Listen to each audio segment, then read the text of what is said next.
So let's look at how we can generate a number of different XY plots or maps using random numbers.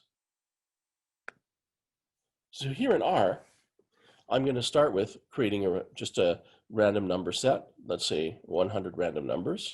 I'll say just create 100 random numbers.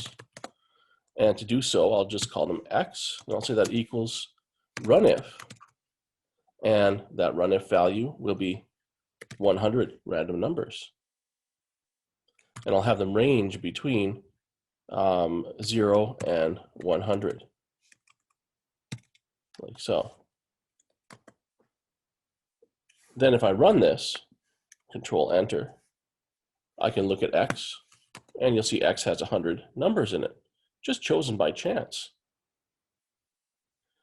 Now I'll do Y as well. I'll say Y equals runIf 100, and then 0 to 100 again. And I'll run that line. And now Y will have 100 numbers, and I can check the lengths of them. Length X, length Y, both have 100 random numbers. And they could range anywhere, any given random number can range anywhere between 1 and 100. So it's very possible there's I should say 0 and 100.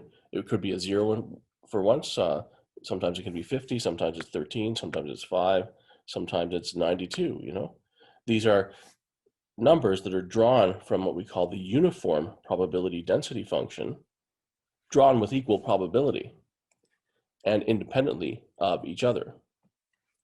So every time we would run these two lines, we'll get a different set of X and Y's.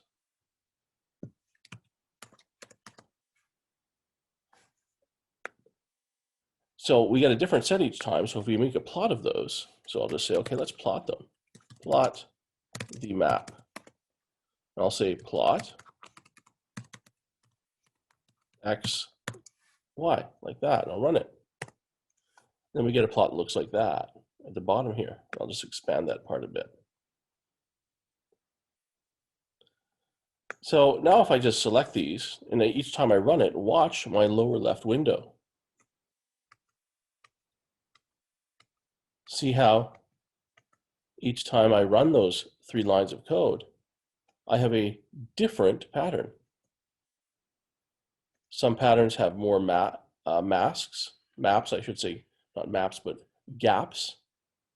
And some have less gaps, and some have more clusters. But each one of these is a realization of a stochastic process. The stochastic process means having to do with random numbers.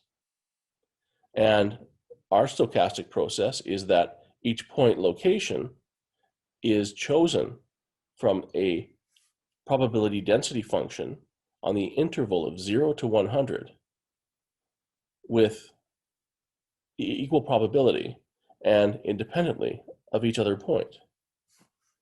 And so that's why we end up with all these types of patterns.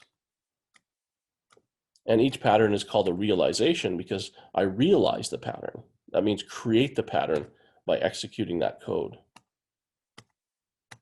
Likewise, the pattern of any type of things we see in the real world that we record, let's say, as point objects like this, there's also a realization of some pattern. And our job is to find out what is the underlying probability density function that can explain best the pattern that we observe in space.